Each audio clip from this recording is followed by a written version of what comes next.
हाय बेचारी बहू। सरिता की शादी एक अच्छे परिवार में हुई है। उसका पति रोहन उसे बहुत प्यार करता है। घर में उसकी सास शांति और ननद मीनाक्षी भी है, जो सरिता के किसी काम में दखल अंदाजी नहीं करती।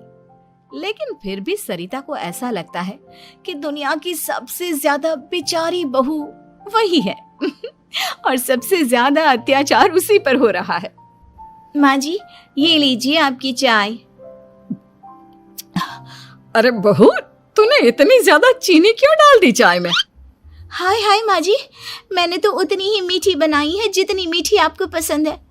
माँ जी, आपको तो मेरे हाथ की चाय अच्छी ही नहीं लगती। जब देखो कुछ न कुछ कमी निकाल ही देती हो। अरे बहू, तू एक बात के पीछे ही पड़ जाती है। मैंने ऐसा कब कहा कि तू रोज चाय खराब बनाती है? सरिता अपने कमरे में चली जाती है और फोन उठाकर अपनी माँ से बात करती है। हेलो माँ, कैसी हो आप? क्या कर रही हो? मैं तो ठीक हूँ, पर तू बता, तेरा मूड कैसा है? तेरी आवाज से लग रहा है कि कुछ तो हुआ है तेरे ससुराल में। अरे क्या बताऊँ माँ, यहाँ तो हर समय मेरे साथ बहुत बुरा व्यवहार होता है। मैंने अपनी सास के लिए इतनी अच्छी चाय बनाई, लेकिन मेरी सास चाय पीते ही मुझे 4 बातें सुना दी। बेटी, तू इतनी छोटी छोटी बातों पर ध्यान ही क्यों देती हो? तुम्हारी सास ने कुछ बोल भी दिया तो क्या हो गया, वो बड़ी है ना तुझसे। माँ ने इतना समझाया, लेकिन इस बात का सरिता पर कोई असर नहीं हुआ। अपनी बेचारी बहू की छवि वो बदलना ही नहीं चाहती। अगली सुबह सब नाश्ते की टेबल पर बैठकर नाश्ता कर रहे थे।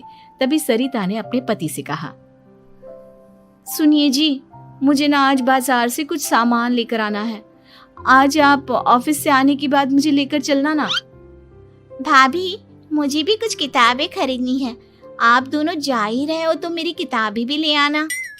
लो, अभी तो बात ही की है बाजार जाने की, तो एक फरमाइश आ गई। माँ जी, आप भी बता दो कुछ, और हाँ, मोहल्ले वालों से भी बोल दो अगर वो कुछ मंगवाना चाहते हो तो। बेचारी मीनाक्षी अपना सा मुंह लेकर रह गई। ये सब देखकर रोहन से चुप नहीं रह गया और वो गुस्से में बोला, सरिता, क्या हो गया है तुम्हें? मीनाक्षी ने तो सिर्फ किताबों के लिए बोला है। तुम्हें मीनाक्षी से इस तरह से बात नहीं करनी चाहिए। माफी मांगो उससे अभी। क्या? मैं माफी मांगू? दिन भर आपके घर के काम करूं मैं, आपकी और आपके घर वालों की बातें सुनूं मैं, और अब माफी भी मैं मांगू? ऐसा कभी नहीं हो सकता। ये बोलकर सरिता वहां से चली जाती है। एक दिन उनकी पड़ोसन घर आती है। अरे सरिता, क्या कर रही है? और क्या करूंगी भाभी जी, बस घर का काम ही कर रही हूँ। आप बताओ कैसे आना हुआ? अरे मैं तो तुम्हारा हालचाल पूछने आई थी, लेकिन तुम तो बिजी लग रही हो। कोई बात नहीं, मैं बाद में आ जाऊंगी। और क्या करूँ भाभी जी, जब से शादी होकर आई हूँ ना, बस काम ही कर रही हूँ। और इस घर में ना कोई मेरी कदर नहीं करता। पति है जो बस घर से ऑफिस, ऑफिस से घर। ननद को तो कॉलेज से फुर्सत नहीं। बची सास तो उनका सारा समय मेरी गलतियां निकालने में लग जाता है। अरे ये क्या कह रही हो सरिता? तुम्हारी सास तो पूरे मोहल्ले में तुम्हारी तारीफ करती फिरती है कि तुम बहुत अच्छी हो, पूरा घर तुम्ही ने संभाल रखा है। हाँ तो क्या हुआ, इसमें गलत क्या कहती है? सच्ची तो कहती है। मेरी मर्जी के बिना इस घर का पत्ता भी नहीं हिलता। शाम को जब रोहन घर आया तो उसने सबसे कहा, कल हम सबको मौसी जी के घर जाना है, उनकी बेटी की शादी है। सब अपनी अपनी पैकिंग कर लो, सुबह होते ही निकल जाएंगे। और सरिता, तुम कान खोलकर सुन लो, वहां जाकर किसी की बुराई भलाई शुरू मत कर देना, नहीं तो मुझसे बुरा कोई नहीं होगा। हाय हाय जी, आप तो ऐसे कह रहे हो जैसे मैं सुबह शाम सबकी बुराई करती फिरती हूँ। आज तक कोई कह नहीं सकता कि मैंने किसी की पीठ पीछे किसी के बारे में कोई बुरी बात बोली हो तो। अरे बस बहू, बात को और ज्यादा आगे मत बढ़ा। हमें सब पता है तू हमारे साथ क्या व्यवहार करती है। ये बात घर तक रखना, शादी में किसी को कुछ मत बोलना, नहीं तो सब कहेंगे कि शांति की बहू कितना बोलती है। हाँ हाँ, सब कुछ तो मैं ही बोलती हूँ ना। आप लोग तो हर समय फूलों की बारिश करते रहते हो मेरे ऊपर। सारी गलती मेरी है जो मैं इस घर में आई। सबका कितना ध्यान रखती हूँ, लेकिन फिर भी मेरी तो आप लोगों की नजर में कोई कदर ही नहीं है। अगली सुबह सब लोग मौसी जी के घर पर चले जाते हैं। वहां पर शादी का माहौल होता है, सब जगह चहल पहल होती है, बहुत सारे मेहमान आए हैं। सरिता को वहां बहुत अच्छा लग रहा है। वो अपने मन में सोचती है, यहाँ कितना अच्छा लग रहा है, कितनी रौनक है। मैं यहाँ किसी से ज्यादा बात नहीं करूंगी। अगर मेरे मुंह से कुछ ऐसा वैसा निकल गया तो रोहन जी तो मुझसे गुस्सा हो जाएंगी। सरिता ये सब सोच ही रही थी कि वहां रोहन की कजिन साक्षी आ गई और सरिता से बोली, आप सरिता भाभी हो ना? जितना आपके बारे में सुना था, आप तो उससे भी ज्यादा सुंदर हो। हाँ वो तो है, मेरी सुंदरता की तारीफ सब करते हैं। मेरे मायके में तो सब यही बोलते हैं कि रोहन जी की किस्मत बहुत अच्छी है जिन्हें मैं मिली। लेकिन आप कौन है? मैंने आपको पहचाना नहीं। मैं रोहन भैया की कजिन हूँ। आपकी शादी पर नहीं आ पाई थी ना, इसलिए आप मुझसे मिली नहीं कभी। शांति मौसी और मीनाक्षी आपकी बहुत तारीफ करते हैं। क्या कहा तुमने? मेरी तारीफ? कभी नहीं। मेरे ससुराल वाले कभी मेरी तारीफ कर ही नहीं सकते। मैं इतनी अच्छी हूँ, मेहनती हूँ, लेकिन उन्हें तो मेरी कदर ही नहीं। सारा दिन घर का काम करती हूँ, फिर भी मेरी सास ना मुझे सुनाती रहती है, और पति भी मेरी सास की साइड लेते हैं।